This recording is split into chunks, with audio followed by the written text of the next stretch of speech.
thank you so much for being a guest again. And you're looking sharp with your suit on and everything. You're looking good. Thank you. Thank you. I know I was in apparel, the Black Authors Matter apparel. Right. Last time. Yeah. Yes. So you're all dressed up, handsome, and I saw your picture that you sent in with you. Where was that taken? It looked like it was outdoors, like in the forest or something. Oh, so in our neighborhood, we have like a little lake, a little pond, and by that lake, there's a little set of rocks. So okay. We just took some pictures right there. Well, very nice pictures, and I'm sure they're circulating. I love a good scenery picture. Yeah. Very nice. Very nice. So, tell us about you were on before, your book wasn't out yet. And first of all, how do you pronounce your last name? DelValle. It's like. Okay, DelValle. Okay, so I've been saying DelValle, but it's DelValle. It's French, I guess. Yes, ma'am. I would say it's French. Okay, all right. Okay, and tell us about your book, Lands. Now you have to. Is it Scientia? Scientia. Yes, ma'am. Yes, ma'am. Okay. All right. So, is the book out now? It looks like you have a book there. So my book. See, so we had trouble with the printing company and all that. So right now it's on pre-order. It's on pre-order. Okay. So we have the pre-order. You can go to faithninja.com. Okay, Faith Ninja. So yes, it's Faith and then ninja.com. Yeah, we just put the link in the chat for anybody who wants to follow along. Pre-order. Yes. And yes, please pre-order, because if you pre-order, then you can help the book to debut at #1 on release day. Thank you. The book, when you get there, there's pages. The pages, it says Geremiah on one of them. You click that one, and there's my book right there, and you can just tap on it, pre-order. The ebook and the audio book, we're planning on doing those. It'll be coming out soon. And all the books, when you pre-order them, they'll like all come out in April 7th, my birthday. So oh, okay, all right. Well, and you'll be, and I like it. You'll be 14. Yes, ma'am. Oh, okay. Wait, well, you've already got more stuff going on at 13 than some people have later on in life. So good for getting an early start, because that gives you some experience, and then you get to learn early from your mistakes while you're still what's the word I want to use? You're still flexible to where the older you get, the more risk averse you will become, most likely. Most people do. And what that means is you're less likely to take chances. So that's why it's better to like jump into your dreams early on in your teens and 20s, when you don't have as much to lose, or you don't have as many fears of rejection or failure. But the good part about it is that you can chase these dreams, and you can do the things you're doing because you have a family behind you who supports you. Yes, I'm glad that my family supports me. My mother, my father, they help me a lot when I do these type of things. When I was writing my book, they helped me a lot. They helped my book get published, helped edit it, they gave me wise words, encouragement, advice. And so I just want to say to my family, I'm just thankful for that. And I love you all. Thank you. Oh, that's beautiful. You're gonna make us cry. I know, that's what I was gonna say. So do you have siblings, Geremiah?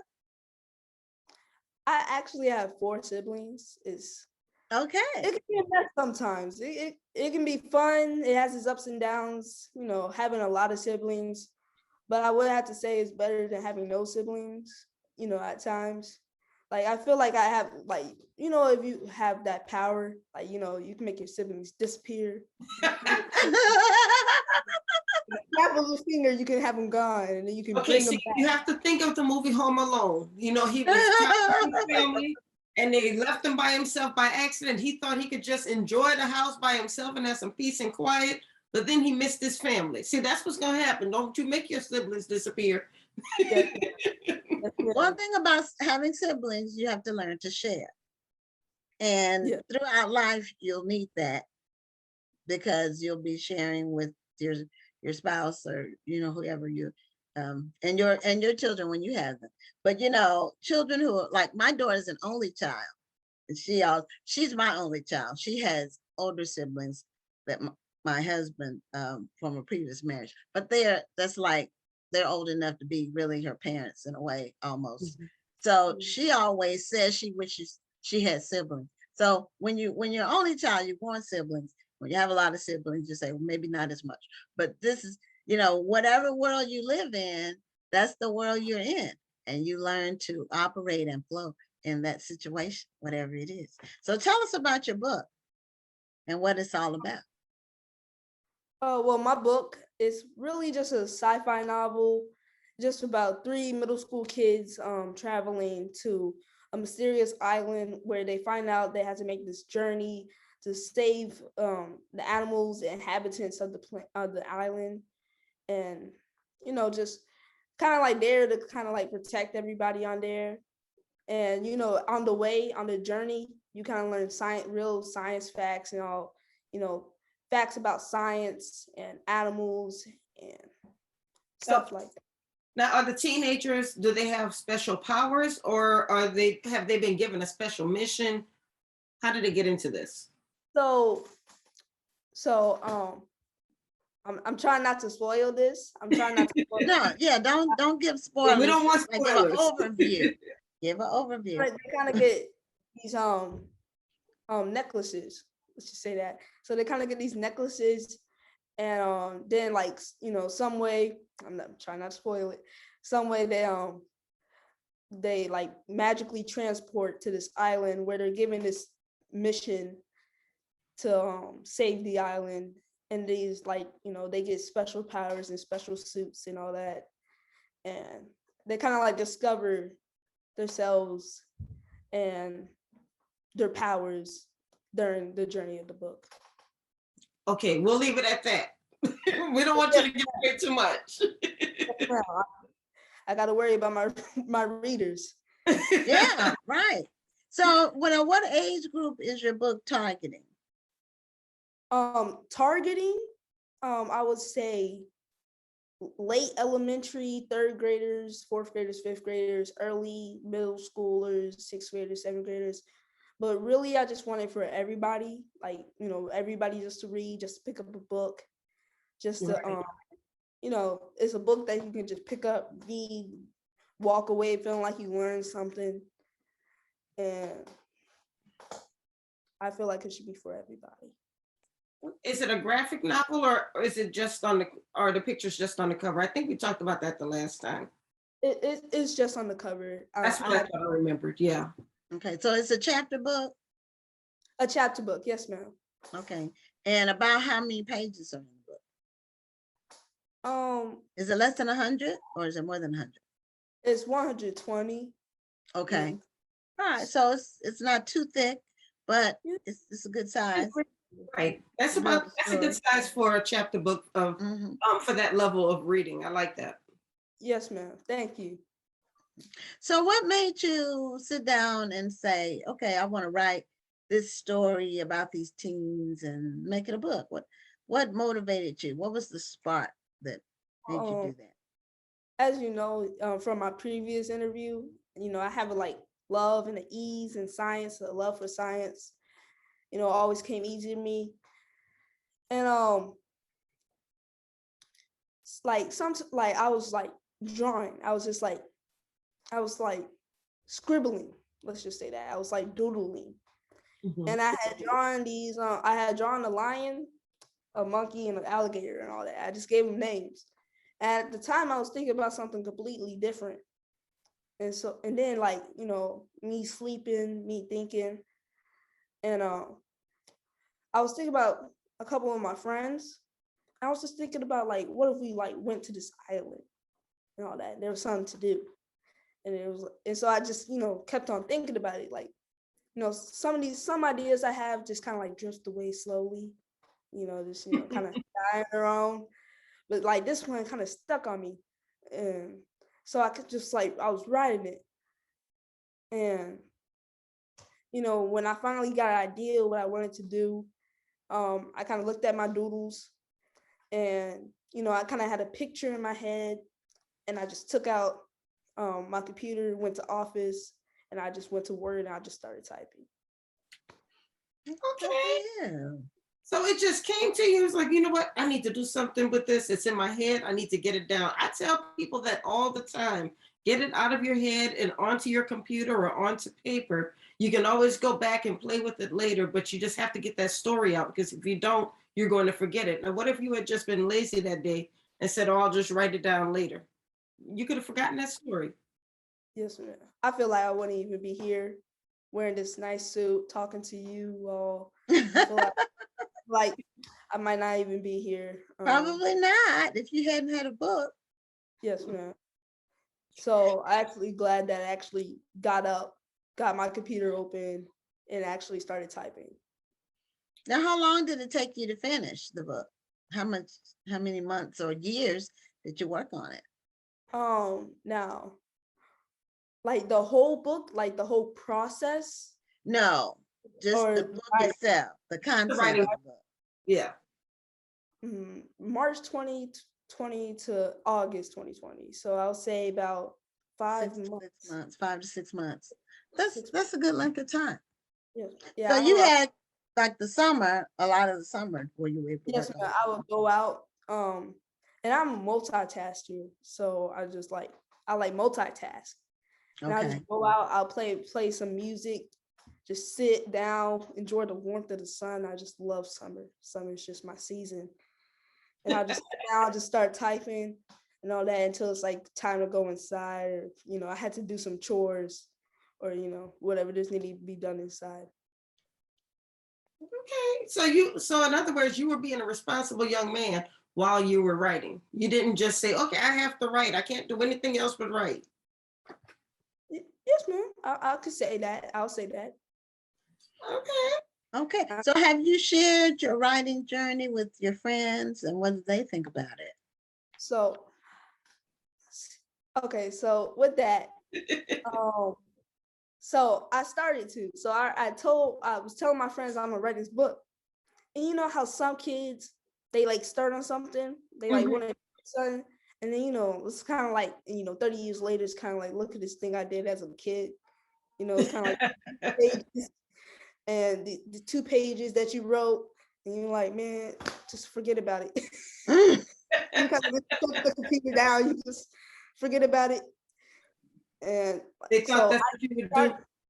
Yes, ma'am. So that's kind of what initially I thought it was gonna be. But when I really started getting into the storyline and all that, and the plot, and the creativity, I was kind of getting motivated. So my mother told me that I should keep it as a surprise for my friends. Okay. So I'm planning to keep it as a surprise for my friends. I'm actually planning to, when I really do get the book, when I really do get a copy of the book, I can show my friends in person. So I think that's the best idea, because I mean, even with adults, I sometimes was when we gonna say share our plan or our idea with somebody who's close to us, they don't always give us encouragement. What they do is they sow seeds of doubt in our minds, or tell us what we can't do or how hard it's going to be, and then you start to doubt yourself. So sometimes it's best to just keep your plans to yourself and then just surprise them with your accomplishment. And that's what it sounds like you have in mind. yes, I do. My mother does believe that too. Yes, Yeah. ma'am. And sometimes people can't see what you can see. If you have a vision for something, and it's your vision, it's something you have in your head that you're going to bring to fruition. And sometimes people can't, their imaginations don't go as far as yours or in the same direction as yours. And when you describe something, they can't see the vision. That's why biblically it does tell us to write the vision and make it plain so people can see it. And a lot of times people forget that. they just mouth it, that doesn't impact people the same way. What were you going to say, Jeremiah? I mean, I had to add to that because, I'm a student, of course. So, as a student of public schools and all that, there's a lot of group projects.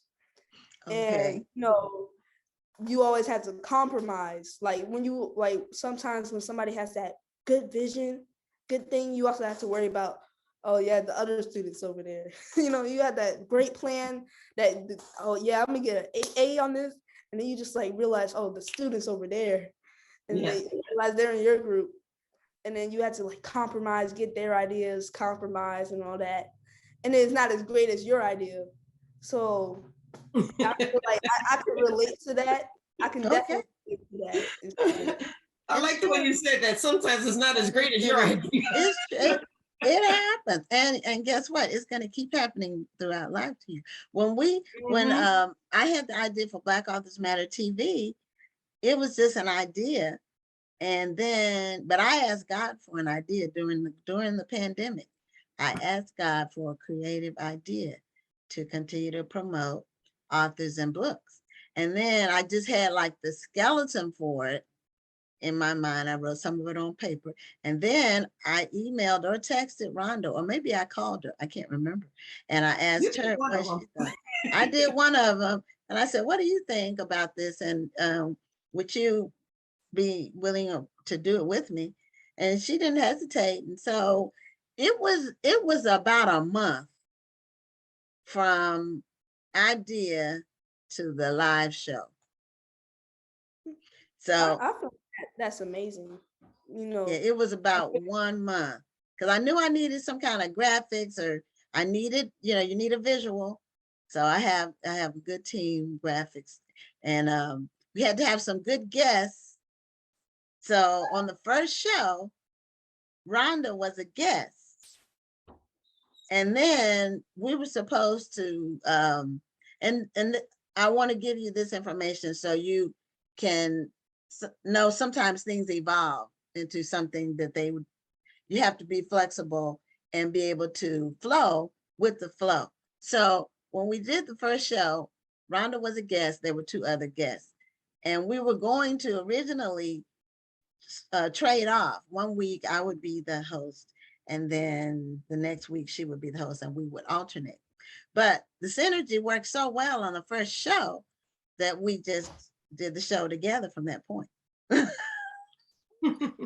So I feel like, and it's almost 2 years. It's almost 2 years. I just feel like that's an amazing idea. Like all this is an amazing idea, because it kind of gives like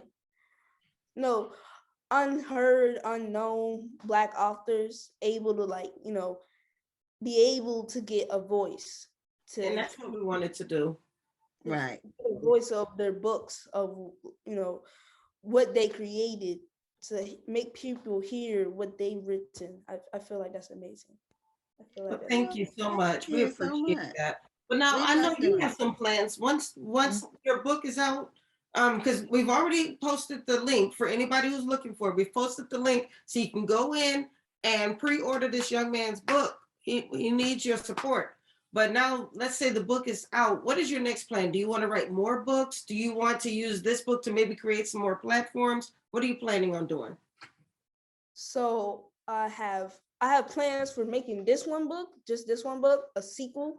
I mean, not sequel, a series. Sorry, series. Okay. Yes. All right. So I'm probably have 9-10 books. I'm gonna write this, about 120 pages each. So I'm gonna have 10 books. Okay, that's a serious series. Yes, ma'am. That could be a TV show. It could be a movie. Mm-hmm. Yeah, animated show. Yeah. Mm-hmm. I can look forward to that. I'll be I can't find a word, but you better speak that into existence. But I also look forward to writing other books, because science isn't just the only one topic I want to hit. Okay. And I also want to hit on maybe like racial issues, or maybe growing up as a kid. But And I also like want to, because I feel like I feel like kids relate best to realistic fiction, because it makes you feel like there can probably be somebody out there going through this in the world. Absolutely. Okay. Because that's what I feel like kids, especially teenagers. Well, I know this for me. I relate to realistic fiction more than like nonfiction books, because I feel like Okay. this happened to somebody. You know, it might not happen to me, but realistic fiction, it makes me feel like this could happen to me. This could You happen feel to like it's somebody you can connect with. You want your readers to connect with your characters and feel like maybe they're one of them, right? Yes, ma'am. I like Now, that. who are the teenagers in your book? What are their names? So I have Jerome in the middle. He's in the middle. Okay. He's with the yellow armor and all that. He's the protagonist or the main character in this book. Okay. Then I have Mike. He's over here. He got the little green suit. And this is Marcos. And he's Okay. with the trench coat. It looks like Jerome has the most swag, huh? I'm not sure I could tell who has the most swag. My artist did a great job. His name is Adrian. He did a great job drawing, so I really can't tell who has the most swag. I mean, they all. I do want to know this because I'm listening to you speak, and you use all the right terms when it comes to writing and it comes to your characterization. Did you do any studying on how to create a book or how to write a story before you started writing, or did you learn as you went along, or were you just really paying attention in English class? That's a good question. So I do good in English class. I mean, I normally like it, as you can tell, when it comes to fiction. When it comes to the fiction section, when they like write a short story, I'm the first one to turn it in. Right. Okay. So I could say that. You could say that, but sometimes, like, when I'm just bored, sometimes I just like question myself. I don't know if it's a good thing or a bad thing. Sometimes I just look up WikiHow or Wikipedia, Safari, how to write a book. Just type in how to write a book. It's a man after my own heart. Yes. I just see other people and see like what a good plot line is. So I mean, I wouldn't really know how to answer that. I will tell you this. I don't care how many books you write, never stop learning, because no matter how many books you write, there's always something else that you can learn. I like to look for different ways so I can improve. Every time I write, I want the next story to be better than the last. And that should be your goal. So in order for you to do that, to make the next one better than your last one, you have to continuously learn. Learn different ways of doing your characterization. Learn grammar. We have one of the hardest, believe it or not, we have one of the hardest languages to learn in the world. So many people speak English, but it's a very hard language to learn. And because of that, many people who do speak English often get grammar wrong.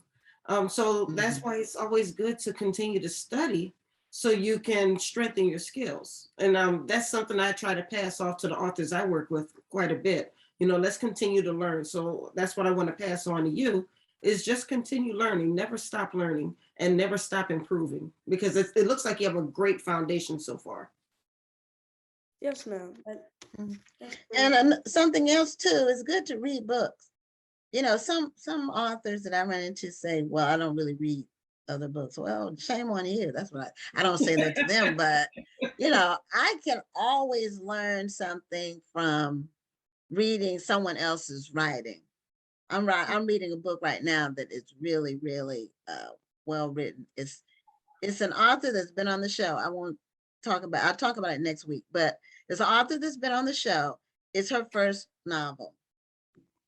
And I picked it up after trying to read 2 or 3 other books. I just couldn't get into them. They just weren't grabbing me. And then I picked up this book. I had it on my to be read shelf, and she grabbed me from first 2 couple pages, and the story just It's very well written. So you can always learn from other authors' writing, not plots, not like that, not the story itself, just the way the story flows, the way that they're able to develop the characters and that kind of thing. Right, the writing style. And not everybody's going to be the same, but some people, some long-time writers get into formula, and then everything they write is formulaic, and it's not as interesting. You can tell kind of when they get into the formula mode, when there's no longer the passion there. So try to keep the passion, in your writing. That's some advice I would give you. I feel like the books we read, the type of books we read, like for writers, us writers, it kind of like reflects into our writing. Like I have a lot of sci-fi and realistic fiction novels in my bookshelf. Okay. Predominantly my books, but my family likes to read them. So I feel like that kind of reflects that type of style, kind of reflects into my writing. So like that goes for all authors. Well, and you have your own style too. Your grandma, Deirdre Randall, said, "This is my grandson, and I am over the moon proud of him." Wow. Yeah, I would be too. He's a really a young man that's an example for other young men. And kudos to you, Jeremiah, for even knowing about a protagonist, because I've been writing since I was about 6 or 7, but I don't remember when I learned what a protagonist was. And I don't think I knew it at 13. So, I don't think I knew it at 13 either. I don't remember when I learned the difference between the protagonist and the antagonist. Those terms. I don't remember but I don't think I was 13. I don't think I learned it I might have been in college. I don't know. So anyway, let's remind people again where they can get your book. And it's almost time for the show to end, and probably time for you to go to bed so you can get up for school. Yeah. I don't want to. Because this is a live show for people who may not be watching it live and watching the video, the recording. This is a live show. So it's almost 10 o'clock where Jeremiah is. Yes, ma'am. My alarm clock, and me myself, I just have trouble getting up and that's my problem in the morning. Not a morning person. Well, not all of us are morning people. I'm not a morning person, so I'm just not. Never have been. So, but remind people of the name of your book and how they can get it. Well, so everyone out there, my book is Lands of Scientia, and you can all get it, pre-order it at faithninja.com. Just click on the page Jeremiah, and there it is. You can pre-order it. Thank you. Okay. Pre-order this book, and I'm gonna let you know, a number of people who are watching the show have commented that they have already pre-ordered your book. Yes, ma'am. And that's wonderful. To the both of y'all, thank you for having me on for the second time. And I hope y'all have a great night. Okay, well, thank you. And kudos to your parents for raising such a honorable and mannerable young man, and somebody who's on the move. And we expect more great things from you, Jeremiah. Yes, ma'am. Okay, you have a great evening and a great day at school tomorrow. Yes, ma'am. Have a great evening. Okay, good night.